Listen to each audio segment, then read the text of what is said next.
आप देख रहे हैं ये देश है हमारा, अमीश देवगन के साथ।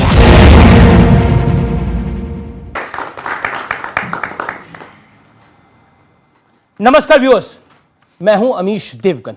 एक पुरानी कहावत है, अभी तो बस शुरुआत है, आगे आगे देखिए होता है क्या। कुछ ऐसा ही दृश्य उत्तर प्रदेश के चुनाव में नजर आ रहा है। चुनाव की घोषणा अभी हुई नहीं है, लेकिन उत्तर प्रदेश में हर पार्टी खुलकर इलेक्शन मोड में अब आ चुकी है। अखिलेश यादव कह रहे हैं कि योगी सरकार और नरेंद्र मोदी हमारे काम का फीता काटने में जुटे हैं, तो योगी आदित्यनाथ कह रहे हैं कि प्रदेश में कुछ अक्ल से पैदल लोग जो हर योजना को अपना बताने में जुटे हैं। इस बीच ऐसे संकेत मिल रहे हैं कि यूपी चुनाव में योगी और मोदी बनाम ऑल हो जाएगा, क्योंकि अखिलेश यादव राजभर और जयंत चौधरी को साथ ले चुके हैं। दूसरी ओर आम आदमी पार्टी से बातचीत काफी आगे बढ़ गई है, यानी आखिरी राउंड में पहुंच गई है। और वहीं ओम प्रकाश राजभर ने ओवैसी समेत तमाम छोटे दलों को बीजेपी के खिलाफ एकजुट होने की अपील की है। यानी जैसे 2019 के चुनाव में मोदी बनाम ऑल का दांव खेला गया देश भर में, मुमकिन है वैसे ही दांव यूपी के विधानसभा चुनाव में योगी आदित्यनाथ के सामने भी होगा। यानी महागठबंधन खड़ा करने की एक बड़ी तैयारी है। इसलिए बीजेपी ने भी अपनी पूरी ताकत झोंक दी है। प्रधानमंत्री नरेंद्र मोदी लगातार उत्तर प्रदेश का दौरा कर रहे हैं। इसके अलावा जगत प्रकाश नड्डा, अमित शाह, राजनाथ सिंह पार्टी कार्यकर्ताओं और पदाधिकारियों के साथ लगातार बैठकें कर रहे हैं। लेकिन सवाल है कि क्या इस बार महागठबंधन को कामयाबी मिल पाएगी? क्या योगी आदित्यनाथ ये चुनाव हार जाएंगे? ये सबसे बड़ा सवाल है, क्योंकि बीजेपी कह रही है अगर योगी हारे तो प्रदेश का हिंदू चुनाव हार जाएगा। आज इसी पर होगी जनता के बीच महाबहस। आरंभ है प्रचंड।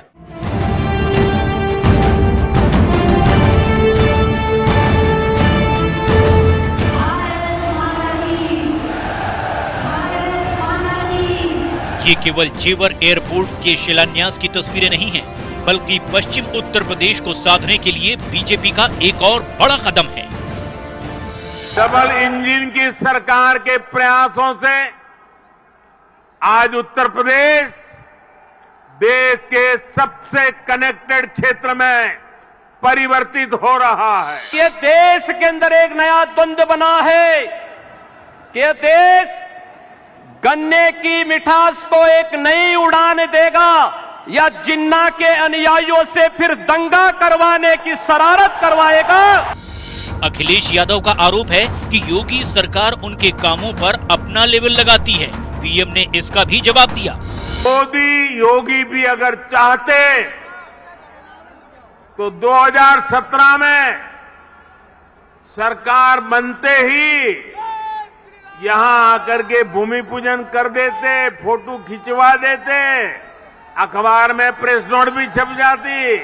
लेकिन हमने ऐसा नहीं किया, क्योंकि इंफ्रास्ट्रक्चर हमारे लिए राजनीति का नहीं बल्कि राष्ट्र नीति का हिस्सा है।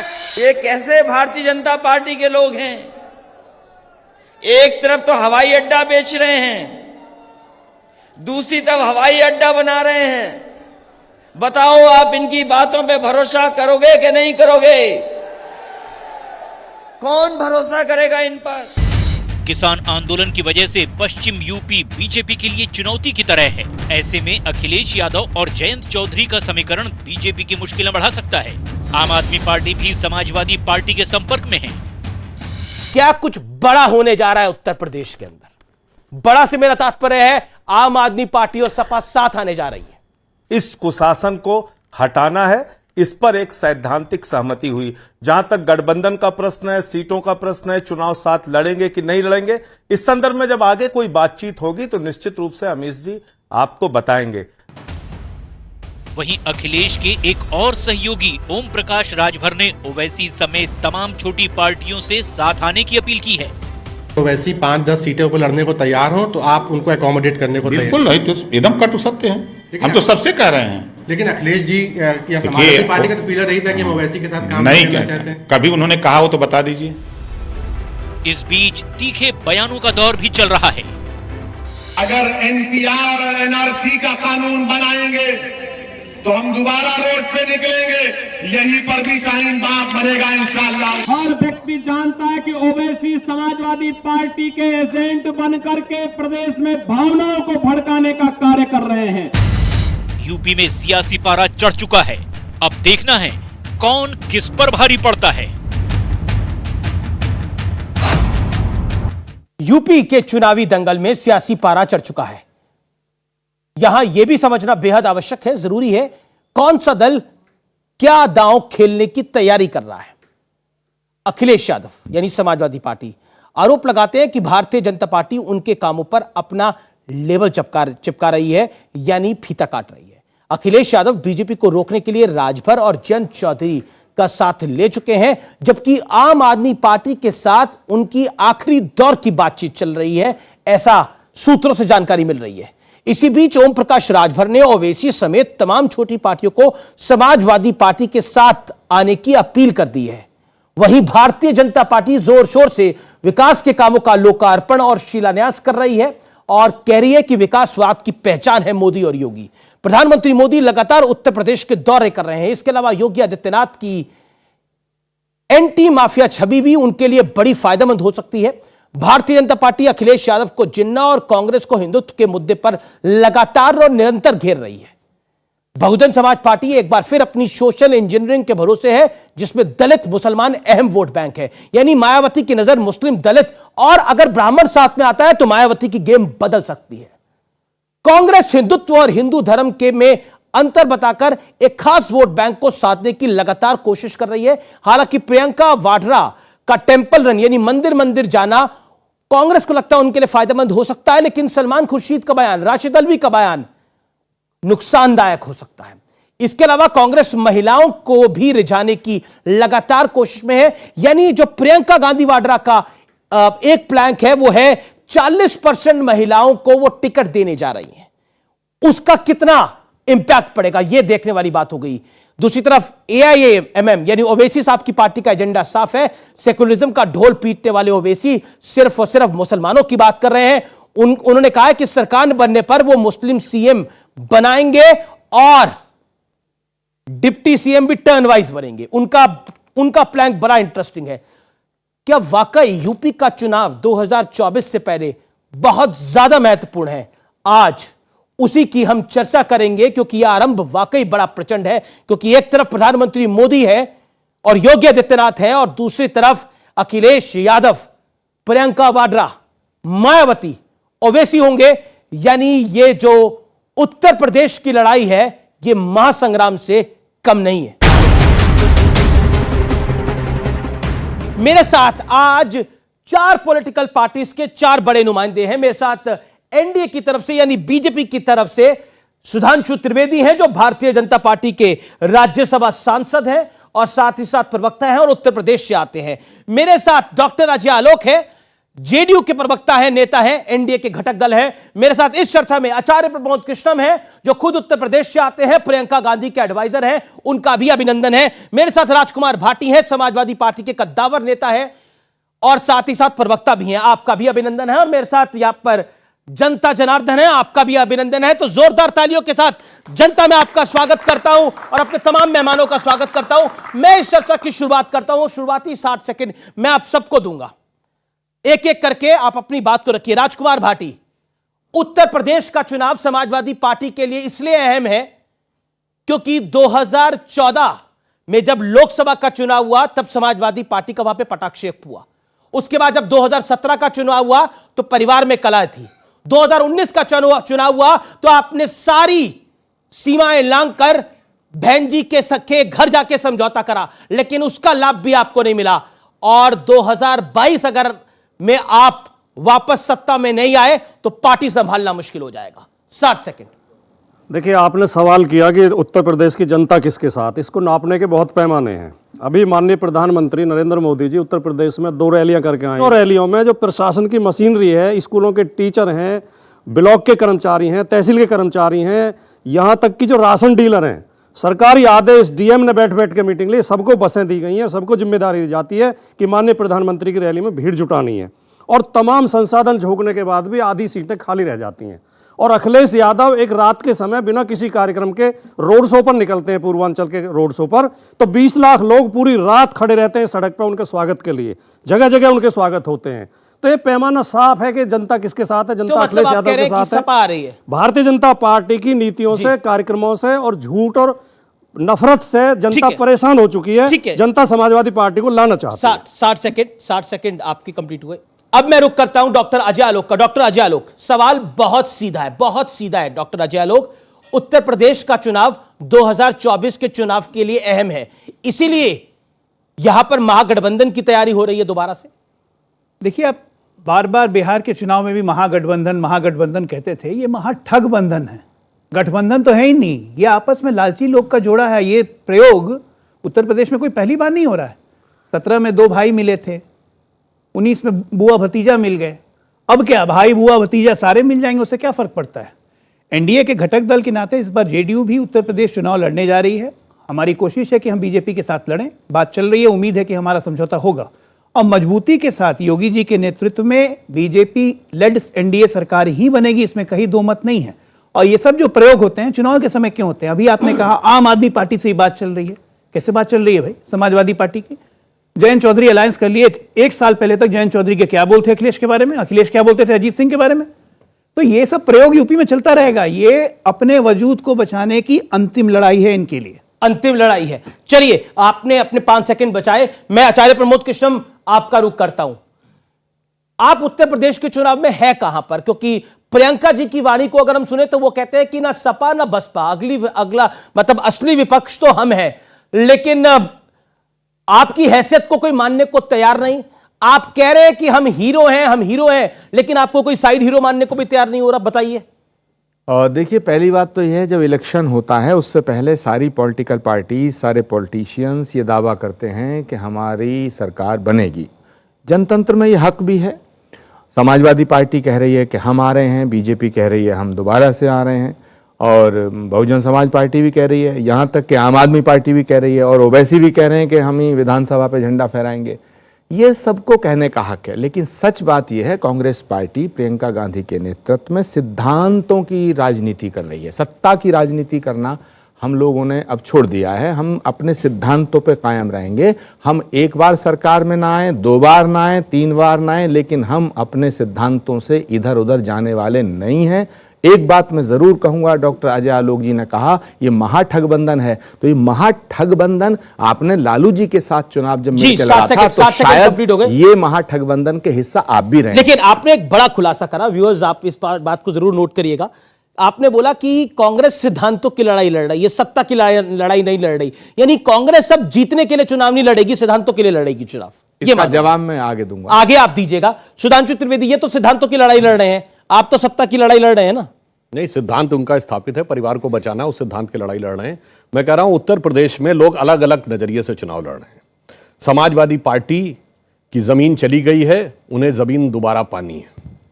बहुजन समाज पार्टी को खिसकती हुई जमीन बचानी है। कांग्रेस को उपस्थिति दर्ज करानी है और ओवैसी जैसे लोगों को जगह जगह आग लगानी है। सरकार सिर्फ भारतीय जनता पार्टी ने बनानी है। तो सिर्फ हम सरकार बनाने के लिए चुनाव मैदान में है, बाकी सब अलग अलग कारणों से चुनाव मैदान में है। इसीलिए आप देख रहे हैं कि एक हिंदी में कहावत होती है ना, विपक्ष में अलग अलग लोग, ऐसी ऐसी पार्टियां भी हैं ना जिन्होंने कहा था हम 5 मुख्यमंत्री और 20 उप मुख्यमंत्री देंगे, यानी 25, यानी पूरी बेताल 25 ही बना दी थी। इसलिए मैं कहना चाहता हूं विपक्ष की हालत क्या है, हिंदी की कहावत है बहुते जोगी मठ उजाड़, और हमारी स्थिति क्या है, एक जोगी धुआंधार।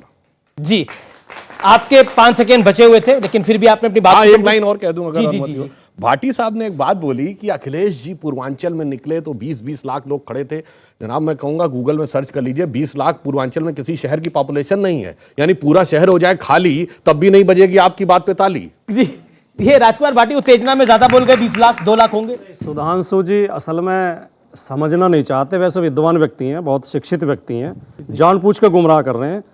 पूर्वांचल एक्सप्रेस वे 340 किलोमीटर लंबा है। पूरे पूर्वांचल एक्सप्रेस पे 20-50 शहर पड़ते हैं। उन सब जगह जो गांव पड़ते हैं, शहर पड़ते हैं, कस्बे पड़ते हैं, तो सब जगह 20 लाख लोग खड़े हैं। 10,000, कहीं 20,000, कहीं 50,000, पूरे 340 किलोमीटर में 20 लाख लोग थे। मैंने नहीं कहा कि एक जगह 20 लाख लोग इकट्ठे थे। लेकिन क्या सुधांशु त्रिवेदी, चिंता की लकीरें हैं आपके माथे के ऊपर? क्योंकि अखिलेश यादव ने वो तमाम अलायंस कर लिए हैं जो 2014 में भारतीय जनता पार्टी ने करे थे, यानी राजभर भी उनके साथ है, आरएलडी भी लगभग साथ आ गई है। अब तो जो अलग राजनीति करने वाली थी आम आदमी पार्टी, उनको भी अखिलेश में मसीहा दिख रहा है। बताइए। देखिए, मेरा मानना है कि समाजवादी पार्टी की जो स्थिति है वो कम से कम अपनी ये हैसियत अब समझ गए हैं कि जिनकी अकेले दम पे कभी क्लियर मेजॉरिटी की सरकार थी, अब वो अकेले दम की सोच ही नहीं पा रहे हैं।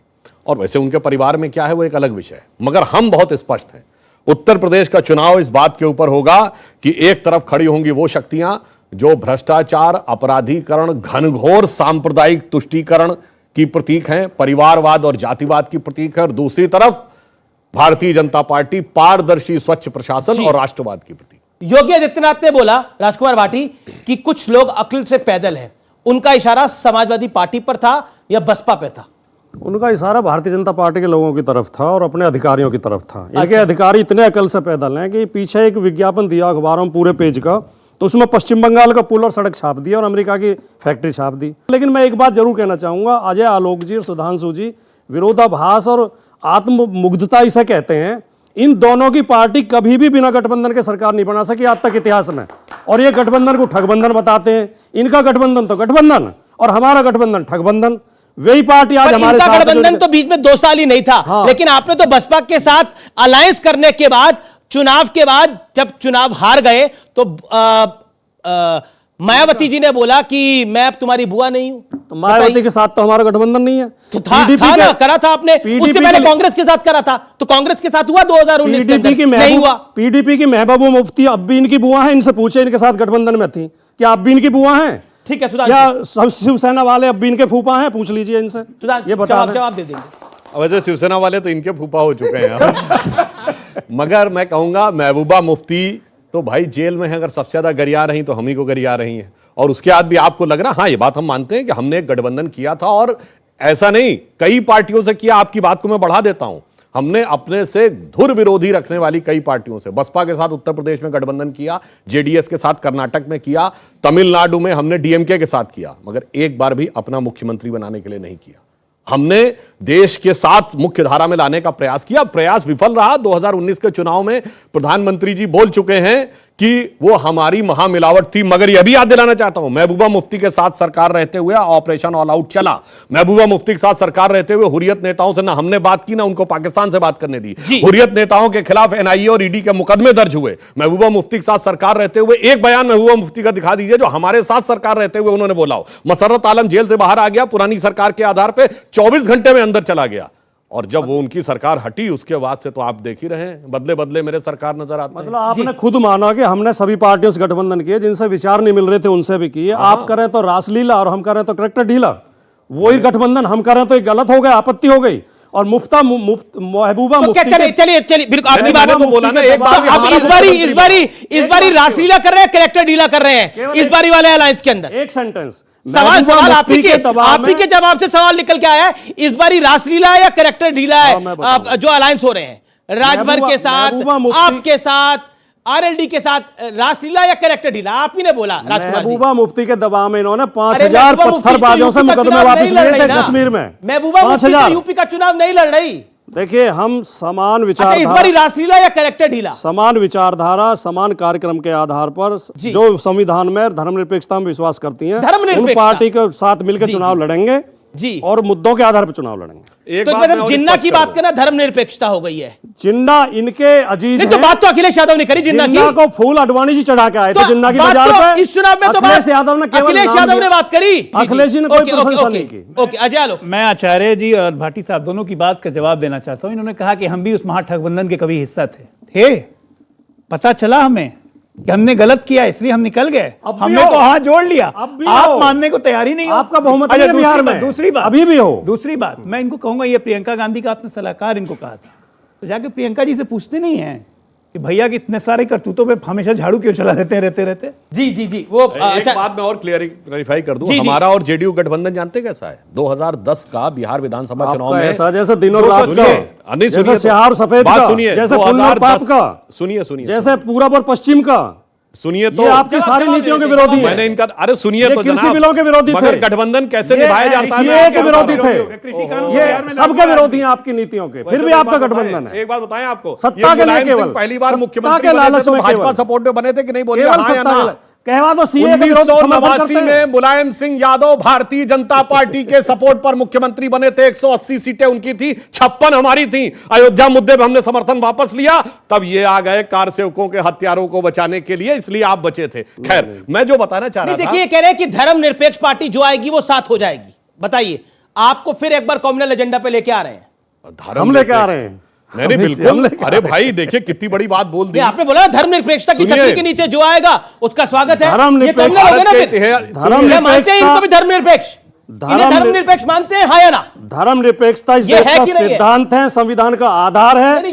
धर्मनिरपेक्षता, सामाजिक न्याय, समाजवाद इस देश के संविधान का आधार है। अगर आप उसका विरोध करते हैं तो संविधान विरोधी है, देश विरोधी है, या ये विरोध करते हैं तो ये देश विरोधी है। धर्मनिरपेक्ष ये आप इनसे पूछिए, आपसे मैं पूछ रहा हूं, उनसे पूछिए। आप क्या कहते हैं? मैं धर्मनिरपेक्ष हूं, वो है कि नहीं? वो उनसे पूछिए। ये है कि नहीं? वो बताएं। आप कह रहे हैं, बताएं। आप इनके बारे में नहीं बोलेंगे। मुझे क्या पता, मैं अपने बारे में बता सकता हूं। तो मैं धर्मनिरपेक्ष हूं, भारत के संविधान में विश्वास करता हूं। ओवैसी धर्मनिरपेक्ष है, उन्हें कहने में क्या डर नहीं, ओवैसी कहीं से भी धर्मनिरपेक्ष। तो राजभर उनको साथ लेके आ रहे हैं। अब तो सुन रहे हैं कि राजभर साथ लेकर आएंगे। राजभर ने बयान दिया, राजभर गलत कह रहे हैं। बेवजह के सवालों मत फंसाइए। सवाल है मेरा, तो राजभर गलत कह रहे हैं। हम देखिए, सुनिए, राजभर को संभल के बोलना चाहिए। भारतीय जनता पार्टी और असदुद्दीन ओवैसी आपका और ओवैसी का साथ, बीजेपी और असदुद्दीन ओवैसी एक सिक्के के दो पहलू हैं। मेरी बात क्यों नहीं सुनना चाहते? मैं तो सुन रहा हूं आपकी बात, लेकिन अलायंस तो वो आपके साथ करने की बात कर रहे हैं। राजभर कह रहे हैं कि ओवैसी को सपा के साथ आ जाना चाहिए, या राजभर गलत कह रहे हैं? मेरे मुंह में आप अपने शब्द क्यों ठूस रहे हैं? हम किसी भी उन्होंने ये भी कहा कि अखिलेश यादव ने कभी एमआईएम के लिए मना नहीं करा। ये क्या है बताइए ना? हम किसी भी सांप्रदायिक पार्टी के साथ कभी गठबंधन नहीं करेंगे जो भारत के संविधान में विश्वास नहीं करता। सांप्रदायिक है। ओवैसी घोषणा करें कि वो धर्मनिरपेक्ष है, भारत के संविधान में विश्वास करते हैं, वो तो कहते हैं। और इनसे भी घोषणा करवाइए। आप पहले उनसे पूछिए कि धर्मनिरपेक्ष है या नहीं। पूछे, आप पूछे इनसे। देखिए अब मैं जवाब देता हूं। जी। इन्होंने कहा, मैं जिम्मेदारी से कह रहा हूं, भारत धर्मनिरपेक्ष देश नहीं है। भारत की संसद के, हाँ मैं जवाब दे रहा हूं, भारत की संसद के लोकसभा के स्पीकर की सीट के पीछे लिखा है धर्म चक्र प्रवर्तनाय। भारत के सर्वोच्च न्यायालय के एम्बलम में लिखा यतो धर्मस ततो जया। भारत पंथ निरपेक्ष है, धर्म प्राण देश है। और जिस पंथ निरपेक्ष की आप बात सेक्युलरिज्म की कहते हैं, सेक्युलरिज्म भारत के संविधान का हिस्सा नहीं था। और किसी को न विश्वास हो, जाके सेक्युलरिज्म की डिबेट कॉन्स्टिट्यूएंट असेंबली में पढ़िए। प्रस्ताव लाए थे केटी शाह, उसके बाद उसके ऊपर डिस्कशन हुआ लोकनाथ मिश्रा, एचसी मुखर्जी, जवाहरलाल नेहरू, और उसके बाद अंबेडकर जी के संविधान में वह निरस्त कर दिया गया कि सेक्युलर वर्ड की जरूरत नहीं है। मगर जब पूरा देश आपातकाल में जेल में था, मुलायम सिंह यादव जी जेल में थे, और उस समय जाके जब संविधान में, जिसे डॉक्टर अंबेडकर ने कहा संविधान का प्रियम्बल यानी प्रस्तावना संविधान की आत्मा है, इसे बदला नहीं सकता, संविधान की आत्मा बदल दी गई 42वें संविधान संशोधन में। मैं आपका भी जवाब लूंगा, लेकिन आचार्य मुझे देना। ठीक है, 20 सेकंड बोलिए, फिर मैं पब्लिक के पास भी जा रहा हूं। और आचार्य जी, मुझे भारतीय जनता पार्टी के लोगों की समझ पर बड़ा तरस आता है। क्यों? ये धर्मनिरपेक्षता को धर्म विरोधी मानते हैं। दोनों शब्दों का अर्थ समझिए। पहले हिंदी की डिक्शनरी खोलिए। धर्मनिरपेक्ष होना धर्म विरोधी होना नहीं है। धर्म का असली धार्मिक व्यक्ति वही होता है जो धर्मनिरपेक्ष हो सकता है। संविधान ओरिजिनल अंग्रेजी में लिखा गया और उसका ऑफिशियल ट्रांसलेशन सिर्फ एक ही भाषा में हुआ, हिंदी में। और जाके चेक कर लीजिए, सेक्युलरिज्म का अनुवाद पंथ निरपेक्षता लिखा है, धर्मनिरपेक्षता नहीं लिखा है। जी, लेकिन क्योंकि धर्मनिरपेक्षता को लेकर इतनी बहस हो गई है और इतनी चर्चाएं हो रही है, समाजवादी पार्टी के सांसद है शफीकुर रहमान बर्क, समाजवादी पार्टी के सांसद है एसटी हसन। क्या ये लोग धर्मनिरपेक्ष हैं जिस तरह के ये बात करते हैं? क्या ये धर्मनिरपेक्षता के चोले पहन के लोग आए हुए हैं? इस देश को निर्णय करना पड़ेगा। मैं आपकी बात आता हूं, धर्मनिरपेक्षता की जब बात होती है तो आचार्य प्रमोद कृष्णम, आपके दिमाग में क्या आता है कि शफीकुर रहमान बर्क या एसटी हसन धर्मनिरपेक्ष बातें कर रहे हैं? तो आपने कहा कि शफीकुर रहमान बर्क, एसटी हसन धर्मनिरपेक्ष हैं या नहीं है। मैं अमीश देवगन जी, क्या उनके बयान धर्मनिरपेक्ष है? आपने सवाल किया, मेरा जवाब सुनिए। कोई भी वो व्यक्ति जो अपने धर्म का पालन करते हुए दूसरे धर्म का आदर करता है, सम्मान करता है और दूसरों की आस्था का सम्मान करता है, वो धर्मनिरपेक्ष है। अगर कोई व्यक्ति अपने धर्म को सबसे बड़ा मानता है और दूसरे के धर्म को क्रिटिसाइज करता है, छोटा मानता है, वो धर्मनिरपेक्ष नहीं है। किसी भी एक धर्म का अंधा होकर के सपोर्ट करना और दूसरे धर्म का विरोध करना, ये धर्मनिरपेक्षता नहीं है। चाहे वो सेकुलरिज्म का बाना ओढ़े हो, चाहे वो तो कांग्रेस तो सेकुलरिज्म किसी की जननी पार्टी है। का नेता हो। सुनिए, कांग्रेस तो पार्टी आप इनकी छतरी में क्यों नहीं है? कांग्रेस इनकी छतरी के नीचे सुनिए, अभी सुधांशु जी ने सरेआम ये घोषणा की है, ये बहुत बड़ी बात कही है इन्होंने कहा कि सबसे पहले मुलायम सिंह यादव को हमने मुख्यमंत्री बनाया। अरे भाई, उस मुलायम सिंह यादव को जिसे तुम मुल्ला मुलायम सिंह कहते हो, वो मुलायम सिंह यादव जिन्होंने कार सेवकों पर गोली चलवाई, तो इसका मतलब कार सेवकों पर गोली चलवाने वाले आदमी को मुख्यमंत्री और ताकत देने का काम और ये पाप आपने किया। इसका प्रायश्चित आपको करना पड़ेगा। ये आज आपने उद्घोष किया सबके सामने और ये स्वीकार किया है। आपने कहा कि उन्होंने गोली चलाई, ये सारी दुनिया के सामने। आपने कहा हमने मुख्यमंत्री बनाया, फिर आप किस मुंह से कहते हैं कि साहब मुलायम सिंह जो है वो हिंदू धर्म के विरोधी हैं, सॉरी वो मुलायम सिंह जो है वो मुल्ला मुलायम सिंह है। तो एक तरफ कह रहे हो मुल्ला मुलायम सिंह, एक तरफ कह रहे हो हमने मुख्यमंत्री बनाया, दो में से एक रास्ता तो चुनिएगा। देखिए, मैं बताता हूं कब हमने मुख्यमंत्री बनाया। 4 दिसंबर 1989। और उन्होंने अडवाणी जी की रथ यात्रा कब रोकी, जाके चेक करिएगा। 24 अक्टूबर 1990 समर्थन वापस। गोली चलवाई 30 अक्टूबर 1990 से ज्यादा 2 नवंबर 1990। और हमने समर्थन मुलायम सिंह यादव ने चलाई। तो उसी बचाया किसने? आपने बचाया। अगर वो मुख्यमंत्री बचाया, हमने तो विड्रॉ कर दिया। वो अलपत्ता गए। कार सेवकों की हत्या नहीं होती जनाब। आप अगर वो मुख्यमंत्री नहीं बनते, सुनिए जनाब, अगर वो मुख्यमंत्री हट गए, गिर गए थे, आपने बचाया समर्थन देके। आपने बचाया समर्थन देके। क्या बात कर रहे हैं? हद होती है। आप गुनाहगार हैं। हद होती है झूठ बोलने की। ये क्या बात कर रहे हैं? आपको हिपोक्रेसी का उदाहरण है। अगर वो मुख्यमंत्री आपके समर्थन से नहीं बनते तो कार अब हिपोक्रेसी का उदाहरण बताता हूं। सुनिए हिपोक्रेसी क्या होती है। सुनिए, अच्छा ये बताइए आप इस गुनाह से। अरे सुनिए, गुनाह की बात करता हूं। अब सुनिए, 89 का चुनाव प्रचार शुरुआत कांग्रेस ने कहा की थी। कांग्रेस के नेता बताइए, बोलिए, जवाब दीजिए। आप बोलिए, जवाब दीजिए। शब्द नहीं, कोई शब्द नहीं, फैक्ट। आपने कहा मुलायम सिंह यादव को पहली बार मुख्यमंत्री आपने बनवाया। अगर आप मुख्यमंत्री उन्हें नहीं बनाते तो कार सेवकों पर गोली चलाने के लायक उन्हें ताकत नहीं मिलती। जवाब सुन उस गुनाह में आप शामिल हैं।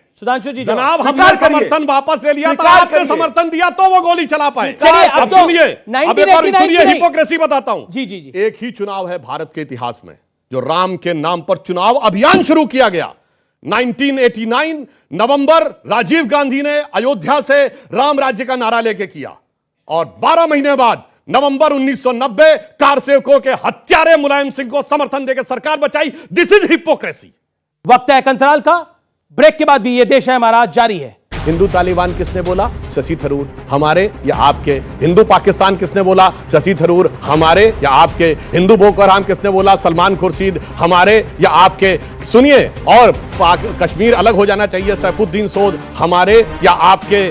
किसने कहा जाके मोदी को हराओ पाकिस्तान में? मणिशंकर अय्यर। हमारे या आपके? मंदिर जाने वाले लड़कियां छेड़ते हैं, राहुल गांधी। हमारे या आपके? ये नीचे नीचे नीचे नीचे तो आपका चल रहा है। और अभी भी जो जवाब आने शुरू होते हैं तालिबान और इन सब के ऊपर, वो सब बोलने वाले आपके। और इसके बाद सारे इल्जाम हम पे।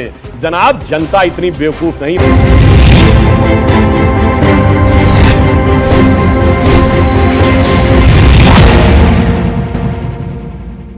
Welcome back. आप देख रहे हैं न्यूज 18 पर ये देश है हमारा। आचार्य जी, 2021 की अगर हम बात करें, कांग्रेस के साथ ये बड़ी पुरानी कहानी है कि हमने देसी घी खाया था, हमारी कलाई सूंघ लीजिए। लेकिन अब वो ना देसी घी बचा है, ना कांग्रेस की वो कलाई बची है, ना आपकी वो हैसियत बची है। आज उत्तर प्रदेश के लिए, उत्तर प्रदेश में आप 10 सीटों के लिए तरस रहे हैं, 10 विधानसभा सीटों के लिए तरस रहे हैं। लोकसभा की एकमात्र सीट आपके पास है। आपके पास कभी सरकारें होती थी उत्तर प्रदेश के अंदर, कभी आपकी तूती बोलती थी उत्तर प्रदेश के अंदर, लेकिन आज की डेट में उत्तर प्रदेश के अंदर आपकी स्थिति इतनी कमजोर है कि समाजवादी पार्टी आपको चिमटे से भी नहीं छूना चाहती। उन्हें लगता है कि 2017 में आपको साथ में लिया तो उनकी लुटिया डूब गई थी। जवाब दीजिए। देखिए, इल्जाम लगाने को लगाया जा सकता है। समाजवादी पार्टी अगर ये कहती है कि 2017 में हम राहुल गांधी और कांग्रेस पार्टी के साथ चुनाव लड़े तो हमारी लुटिया डूब गई, तो हम भी कह सकते हैं कि हम अखिलेश यादव जी से अलग लड़ते, हमने भी नारा दिया था 27 साल यूपी बेहाल। ये विषय नहीं है। विषय ये है अमीश देवगन जी कि उत्तर प्रदेश में 32 सालों से कांग्रेस की सरकार नहीं है और इन 32 सालों में जो हुआ है उसकी जिम्मेदारी समाजवादी पार्टी को भी लेनी पड़ेगी, बहुजन समाज पार्टी को भी लेनी पड़ेगी और भाजपा को भी लेनी पड़ेगी। सिर्फ एक कांग्रेस ऐसी पार्टी है जो उत्तर प्रदेश में 32 सालों से शासन से बाहर है। बाकी सारी पार्टियों के सरकार बनी है और उनके मुख्यमंत्री रहे हैं। अब जो आपने बात की कि हमारी हैसियत कुछ नहीं है, जनतंत्र में सारी शक्तियां जनता में निहित होती हैं। जनता जिसे चाहे सिंहासन पे बैठाती है, जनता जिसे चाहे तख्ता पलट देती है, पलट देती है। और सुनिए, जिसमें आप कह रहे हैं इनके पास सारी शक्ति आप सुनिए, आप कह रहे हैं कि हमारी हैसियत कुछ नहीं है, बिल्कुल ठीक है, कुछ गलतियां हुई होंगी, जनता ने उसका दंड दिया, कांग्रेस सरकार से बाहर हुई, सत्ता से बाहर हुई, लेकिन किसी गलती से कुछ नहीं सीखा। अभी भी Hindutva is equal to Boko Haram, Hindutva is equal to ISIS, और अभी भी आप लोग हिंदुत्व को लेकर किस तरह की बयानबाजी कर रहे हैं। क्या आपको लगता है इसका फायदा आपको मिलने जा रहा है उत्तर प्रदेश के चुनाव के अंदर? आप तो ऐसे कह रहे हैं जैसे हिंदुत्व जो है बीजेपी ने पैदा कर दिया। भगवान राम क्या बीजेपी के सदस्य हैं? भगवान कृष्ण क्या इनके सदस्य हैं? गंगा गायत्री गंगा गौ माता ये इनका है क्या? भारत माता की जय हमारा था, वंदे मातरम हमारा था। छोड़ने किसने कैसी बोला? बात करते हैं आप? तो ये इन्होंने, और सुनो, महात्मा गांधी हमारे, सरदार पटेल हमारे, इन्होंने तो डकैती डाली हमारे ऊपर, इन्होंने तो डकैती डाली हमारे ऊपर। सरदार पटेल के बारे में लगता है स्वामी जी को पता नहीं, आचार्य जी को। आज सीधा रमैया वाली कहानी इनको बताइए, क्या बोल रहे थे? ये पटेल की मूर्ति क्यों नहीं लगाई? अच्छा रख दो, पटेल को भी रख दो। सरदार पटेल पे ये तो पटेल की भक्ति हुआ, कर्नाटक के अंदर हुआ है, ये पटेल की भक्ति कर्नाटक के अंदर हुआ है कि पटेल की मूर्ति क्यों नहीं रखी? बोला हमारे यहाँ तो परंपरा ही नहीं है पटेल की मूर्ति रखने। एक गाना था हमेश, वतन की राह पे चल चला है मेरा नौजवान, तो पतन की राह पे चल चली है मेरी कांग्रेस, कोई कुछ नहीं रोक सकता है। इनको शत्रुओं की जरूरत ही नहीं है भाई, सबसे बड़े तो घर में बैठे हुए राहुल गांधी। आपको लगता है मोदी और योगी फैक्टर होगा उत्तर प्रदेश के अंदर? 100% है जी, एक तरफा चुनाव है जी, एक तरफा चुनाव है। सारी वोटें भाजपा की है, ये आप ध्यान रखिए, क्योंकि वोट विकास को है। वोट विकास को है। ओके, राजकुमार भाटी वो कह रहे हैं वोट विकास को है और मोदी योगी एक फैक्टर है। मैं बहन जी की बात का समर्थन करता हूं, लेकिन इनसे भी तो कहो हिम्मत करा विकास में चुनाव लड़े, क्यों लेके आते हैं धर्म को? हिम्मत करिए, विकास हम तो पूर्वांचल एक्सप्रेसवे से लेके और जेवर का एयरपोर्ट दिखा रहे हैं। ठीक है। अब मैं कानून व्यवस्था पे मुद्दे पे आता हूं, क्योंकि कानून व्यवस्था एक बड़ा मुद्दा है। देखिए, गोरखपुर की जो घटना हुई है उसके ऊपर मैंने मुख्यमंत्री से भी सवाल पूछा जब मैंने उनका साक्षात्कार किया। चाहे अजय मिश्र टेनी का लखीमपुर इंसिडेंट हुआ, मैंने उस पर सवाल पूछा, उन्होंने भी उस विषय पर जवाब दिया।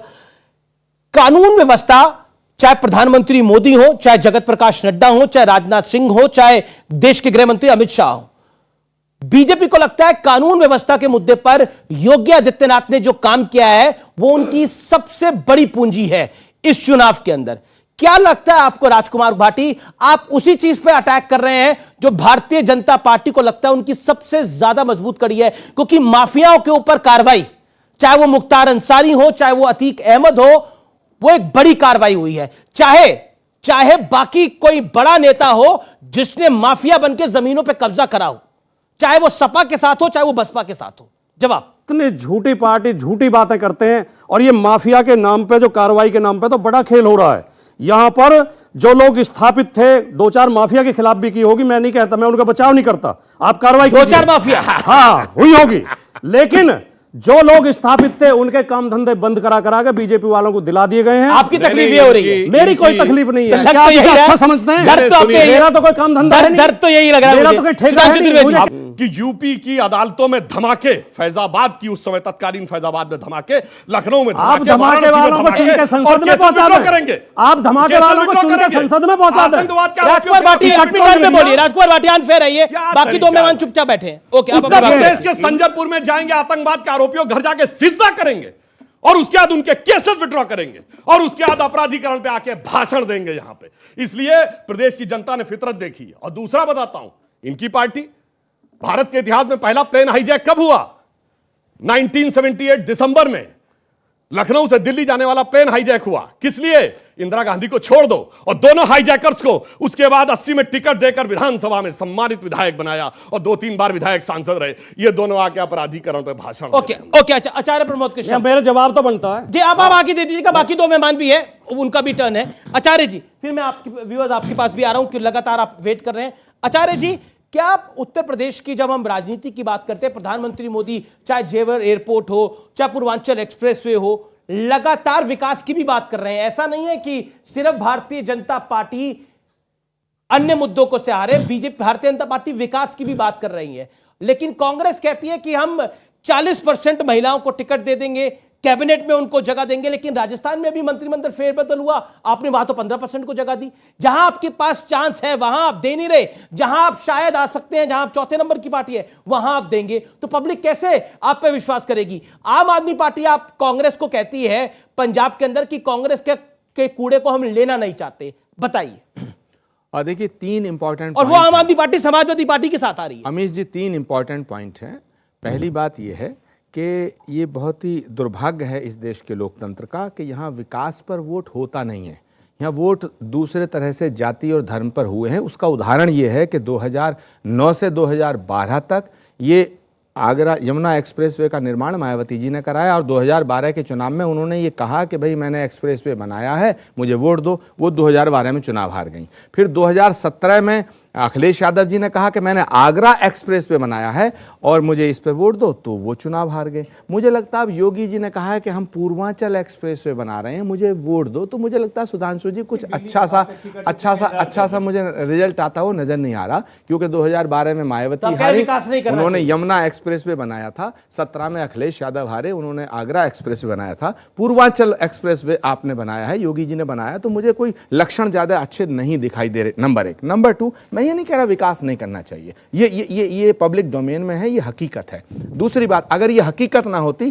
तो ये जात पात धर्म अगड़ा पिछड़ा ऊंचा नीचा हिंदू मुस्लिम तालिबान हिंदुस्तान इस पे वोट ना मांगा जाता। बीजेपी का प्लस पॉइंट ये है अमीश देवगन जी, जो मैं राजनीति से थोड़ा हट के बात करना चाहता हूं कि समाजवादी पार्टी लड़ेगी, कांग्रेस लड़ेगी, बसपा लड़ेगी, और इनके कुछ ऐसे सहयोगी हैं बीजेपी के जो दिख रहे हैं, लेकिन कुछ ऐसे सहयोगी हैं जो पर्दे के पीछे हैं, टेबल के नीचे हैं, वो इनको बड़ी मदद कर रहे हैं और वो मदद करेंगे। और उसमें कई हैं, मैं नाम नहीं लेना चाहता, मगर अभी क्या है कि जो नॉन भाजपाई वोट है उत्तर प्रदेश में वो कई जगह डिवाइड हो रहा है, वो विभाजित हो रहा है। और बीजेपी का जो गेम है वो बहुत ही खतरनाक गेम है। बीजेपी का गेम ये है कि सामने प्रस्तुत करो विकास, सबका साथ, सबका विश्वास, और नीचे हिंदुस्तान तालिबान, हिंदुस्तान पाकिस्तान, हिंदू मुसलमान, ये उस गेम में माहिर हैं। और इसीलिए मुझे उत्तर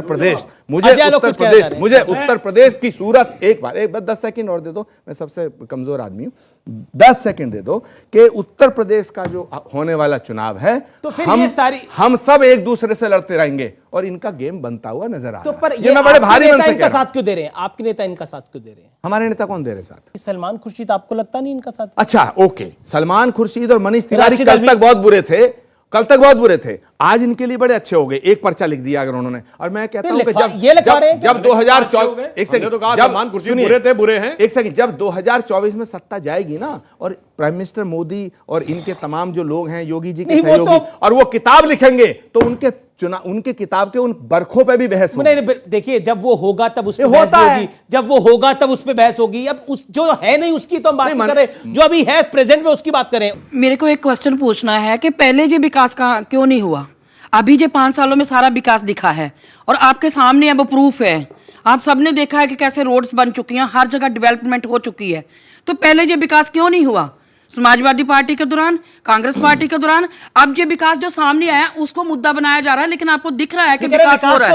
तो आप बताइए पहले क्यों नहीं? विकास तो सिर्फ ऊपर की लिपाप होती है, पीछे तो बाकी। तो पहले बताइए ना, अभी यही बात का जवाब मांग रही हूँ ना, विकास क्यों हो रहा है अभी आपको दिख रहा है, तो आप बताइए पहले क्यों नहीं हुआ? इनकी बात का बड़ी शालीनता से इन्होंने सवाल किया, मैं जवाब देता हूं। इस देश में सारे डैम बने, पंडित नेहरू से लेकर डॉक्टर मनमोहन सिंह तक, रेलवे की लाइन बिछी, हवाई जहाज उड़े, परमाणु बम बना, यूपी की बात, एक मिनट, IIM बना, IIT बने, all India institute medical institute बने, यूनिवर्सिटी बने, ये सब पहले ही बने, ये 2014 से सब पहले थे। हमारे देश में तमाम हवाई जहाजों का जो जखीरा था वो पहले था। इस देश ने इंदिरा गांधी के नेतृत्व में पाकिस्तान के 2 टुकड़े हमने किए हैं। आपको विकास दिखाई नहीं दे रहा था, दिखाई 14 के बाद दिया है, ये एक दुर्भाग्य है। ठीक है सुधांशु, ये इस सवाल का जवाब जो मैडम ने पूछा है। और दूसरा, आचार्य जी कह रहे हैं विकास अब शुरुआत सिर्फ दिखा रहे हैं, पीछे गेम दूसरी चलती है, जिसमें तालिबान भी आता है, सब आता है। आचार्य जी का वक्तव्य देखिएगा, इन्होंने एक बात कही कि विकास के आधार के ऊपर चुनाव नहीं जीत पाते हैं। इससे पहले पिछले वक्तव्य में इन्होंने कहा था हम कांग्रेस सिद्धांतों पर लड़ेगी, सिद्धांत सामने आ गया। कि विकास को लेकर चुनाव नहीं लड़ना था, वो जो टेबल के नीचे था। क्यों? अब मैं क्यों बोल रहा हूं? हिंदू तालिबान किसने बोला? शशि थरूर। हमारे या आपके? हिंदू पाकिस्तान किसने बोला? शशि थरूर। हमारे या आपके? हिंदू बोको हराम किसने बोला? सलमान खुर्शीद। हमारे या आपके? सुनिए, और कश्मीर अलग हो जाना चाहिए, सैफुद्दीन सोद। हमारे या आपके? किसने कहा जाके मोदी को हराओ पाकिस्तान में? मणिशंकर अय्यर। हमारे या आपके? मंदिर जाने वाले लड़कियां छेड़ते हैं, राहुल गांधी। हमारे या आपके? ये नीचे नीचे नीचे नीचे तो आपका चल रहा है, और अभी भी जो जवाब आने शुरू होते हैं तालिबान और इन सब के ऊपर, वो सब बोलने वाले आपके, और इसके बाद सारे इल्जाम हम पे। जनाब, जनता इतनी बेवकूफ नहीं। और दूसरी बात, मैं एक और फैक्ट बता देना चाहता हूं, किताबों की बात इनकी मनीष तिवारी और यहां तक नहीं है। मैं तो कहना चाहता हूं, किताबों में जाएंगे तो पीओ मथाई किताब पढ़ेंगे, दिमाग घूम जाएगा। और तो और मैं आप लोगों को कहता हूं, एक किताब में जाके चेक करिएगा, वीर दुर्गादास की किताब है, India from Curzon to Nehru and thereafter, जिसमें उन्होंने गांधी को कोट करके लिखा है कि आपने सरदार पटेल की जगह क्यों नेहरू जी को बनाया। तो गांधी जी ने हंसते हुए कहा है, बकौल Durgadas, he is the last English man of India. ये मुकदमा जाके दुर्गादास के ऊपर, अरे ऐसी ऐसी किताबें कि हालत खराब हो जाएगी। इसलिए मैं कहना चाहता हूं इस देश के साथ। और दूसरी बात, एक और किताबों का जिक्र हो रहा है तो मित्रों की आर्काइव को पढ़ने का तो बहुत कुछ और पता लगेगा। विकास की रफ्तार हमारी क्या थी इनके जमाने में? याद करिए 70 और 80 के दशक में 2.something%, जिसको क्या कहा जाता था? Hindu growth rate. नहीं, मैं कहता हूं वो थी so called secular growth rate. जब से सो कॉल्ड हिंदू पार्टी आई है, ग्रोथ रेट 8%, 9%, 10% नजर आ रही है। सुधांशु, भारतीय जनता पार्टी चुनाव में ये क्यों लाइन ले रही है? अगर योगी आदित्यनाथ हारा उत्तर प्रदेश के अंदर, यानी अगर बीजेपी चुनाव हार गई तो प्रदेश का हिंदू चुनाव हार गया, ये लाइन क्यों ले रहे हैं? देखिए, क्यों लाइन ले रहे हैं? हम तो लाइन विकास की ले रहे हैं, पर ये भी लाइन ले रहे हैं। जनता के मन में क्या धारणा है तो जनता देख के तय करती है कि किसकी जीत का मतलब क्या होगा और किसकी पराजय का मतलब क्या होगा। ये देश की जनता बहुत प्रबुद्ध है, उत्तर प्रदेश जनता तो राजनीतिक दृष्टि से बहुत जागरूक है। बीजेपी एक लाइन ले रही है कि अगर योगी हारा तो प्रदेश का हिंदू हारा। अगर योगी हारा तो उत्तर प्रदेश का एक असफल मुख्यमंत्री हारेगा। ठीक है, अखिलेश यादव तो उत्तर प्रदेश का असफल मुख्यमंत्री हारा। मैं सुनिए, उत्तर प्रदेश का विकास जीतेगा। क्यों है प्रदेश की जनता ऐसा कह रही है? 2017 प्रदेश की जनता नहीं कह रही, बीजेपी कह रही है। कृपया गलत कोट ना करें। अब चलिए मैं बता, अब एक सही बात कोट कर रहा हूं, आप उसका जवाब दे पाए तो दीजिएगा। 2017 का विधानसभा चुनाव, यानी पिछला चुनाव, कासगंज से इनके कैंडिडेट थे शेरवानी, जिनका बयान आप लोगों को याद है, अगर हमारी सरकार बन गई तो किसी पुलिस वाले की हैसियत नहीं होगी कि किसी मुस्लिम की तरफ आंख उठा के देख सके। मुकदमा चल रहा, उनके खिलाफ कार्रवाई की थी। ये आपके कैंडिडेट का बयान है और उसके लिए उसमें कार्रवाई है, बस ये काफी। और उसके बाद हादिया बयान और सुनिए एक सेंटेंस और, इन्होंने कहा विकास किया। देखिए, दो चीजें इन्होंने गिनाई। एक, जहां पे जो लोक भवन जो जिस पे बैठते थे अखिलेश जी, जिस भवन में खुद बैठते थे उसको बढ़िया करवा लिया। जो उनका गांव था सैफई, वहां चमाचम हवाई पट्टी हो गई, जेट प्लेन भी उतर सकता है, वहां पर स्टेडियम बन गया और उसको दिल्ली और लखनऊ से कनेक्ट करने की एक्सप्रेसवे भी बन गई। कोई बात नहीं, सबका लाभ मिला, मगर आपने तो अपने गांव और अपने बैठने की जगह बनाई। योगी जी ने कहां इंटरनेशनल एयरपोर्ट बनाया? अयोध्या में, काशी का बनाया, और भगवान बुद्ध की परिनिर्वाण स्थली कुशीनगर में बनाया। ये अंतर है हमारी सोच। जी, जी, जी। देश में कहां तक है और आपकी सोच सिर्फ अपने कुछ और किसी का सवाल? आप कुछ पूछना चाह रही हैं? क्या सवाल आपका? खड़े होइए, पूछिए सवाल। सर, जैसे आप अभी पहले सीबिल के ऊपर बात कर रहे थे, महिलाओं के विकास और उनके हक के बारे में, तो हम as a CM candidates mostly male dominating देख रहे हैं, तो क्या कांग्रेस प्रियंका गांधी को एज ए सीएम कैंडिडेट लाएगी इस पर? आचार्य जी बताइए। बहुत अच्छा सवाल है। और प्रियंका गांधी की महिलाओं में, लड़कियों में, बच्चियों में कितनी लोकप्रियता है, ये सवाल उसका एक उदाहरण है। मगर जनता पसंद आ गई। उत्तर प्रदेश की जनता ये फैसला करेगी कि कांग्रेस पार्टी की सरकार बने। फिर कांग्रेस के विधायकों से हम लोग चाहेंगे कि वो प्रियंका गांधी को चीफ मिनिस्टर प्रोजेक्ट करें। जी, मैं बिल्कुल आखिरी दौर में हूं और आखिरी 20-20 सेकंड आप सबको दूंगा। समाजवादी पार्टी का हर चुनाव में एक प्लैंक रहता था, नेताजी कहते थे MY समीकरण, यानी मुस्लिम यादव समीकरण। लेकिन इस बार इस MY समीकरण में क्या आपको लगता है कोई और वोट भी प्लस होने जा रहा है मुस्लिम यादव के अलावा? नेताजी ने, समाजवादी पार्टी ने, श्री अखिलेश यादव ने, हमने कभी नहीं कहा MY समीकरण या कोई समीकरण। ये आप पैदा करते हो, बीजेपी पैदा करती है, दुष्प्रचार करते हैं, झूठे लोग हैं, झूठा प्रचार करते हैं। सुनिए, कमाल की बात है, आप नहीं, हमने कभी नहीं कहा, आपका कभी नहीं कहा। आप ये गलत, बीएसपी का दलित मुसलमान समीकरण, ये तो जग जाहिर है सर। कमाल की बात कर रहे हैं आप। बीएसपी का प्रवक्ता हूं। आप सपा के प्रवक्ता हैं। समाजवादी पार्टी ने कभी नहीं कहा एमवाई समीकरण, कभी नहीं कहा, ने कहा है, कभी नहीं कहा, ना कभी चलिए आप कहेगी। अपनी बात को रखिए। समाजवाद, हाँ, यस, इन्होंने नहीं कहा, सुनिए, एहसास है जिसे रूह से महसूस करो, इसलिए कहा नहीं, वो महसूस करने की एहसास बात तो है। आपको और बहुत कुछ है, एहसास तो आपको बहुत कुछ है। देखिए 15 सेकंड। हाँ, दुष्प्रचार करने वाले लोग हैं, दुष्प्रचार करते हैं। हम सब भारत, उत्तर प्रदेश का एक एक नागरिक हमारा भाई है, सबके लिए नीतियां बनाते हैं, सबको फायदा पहुंचाते ठीक हैं, है। आगे भी सबको बनाएंगे। ठीक है, और विकास पे राजनीति अजय करेंगे। आलोक 20 सेकंड यूपी के चुनाव पर। देखिए सिंपल बात है, किसी भी चुनाव में एक परसेप्शन, हिंदी में उसको अवधारणा कहते हैं जी। अवधारणा स्थापित जनता में होती है अपने कार्यों से और नेता की छवि से। नेताजी ने जो भी बातें कही होंगी, लड़कियों के बलात्कार के मामले में आज बलात्कार की बातें ये लोग कर रहे हैं, तो छवि बनी हुई है, हर एक का परसेप्शन सेट है, जनता उसी छवि के हिसाब से वोट करेगी। Okay okay. आचार्य प्रमोद कृष्णम, कांग्रेस को उम्मीद कितनी है उत्तर प्रदेश के अंदर? 7 आपकी अभी है, कितनी और आ जाएंगी? देखिए, मुझे पूरी उम्मीद है, लेकिन मुझे बड़ा अच्छा भी लग रहा है, अफसोस भी हो रहा है कि बिहार में तमाम बर्बादी के चर्चे पूरी दुनिया में हैं, वो अजय आलोक जी उस पार्टी से हैं और वो उत्तर प्रदेश के विकास की बात कर रहे हैं। दूसरा, मैं सुधांशु जी से कहना चाहता हूं कि ये जो किसान बिल वापस लिया है, ये हारने के डर से लिया है या दया के भाव से लिया है? ओके, सुधांशु इसी का जवाब दे दीजिए 20 सेकंड में। हार का डर था? देखिए, हम एक बात बताना चाहते हैं, अभी यूपी में विधानसभा ग्राम पंचायतों के चुनाव हुए थे, 75 में 67 हम जीते थे। उसके बाद आपको लग रहा है, और आप तो साहब कहीं थे ही नहीं गिनती में, उसके बाद बता रहे हैं। इसलिए मैं एक लाइन में कहना चाहूंगा कि बबुआ, बुआ और बहना, समझ रहे हैं ना आप तीनों, बुआ और बहना, सबका संकट एक है, जीत रहे हैं योगी बाबा, चूंकि नियत नेक है। चलिए, बहुत बहुत शुक्रिया आपका इस चर्चा में आने के लिए। तो फिलहाल इस कार्यक्रम में इतना ही, नमस्कार।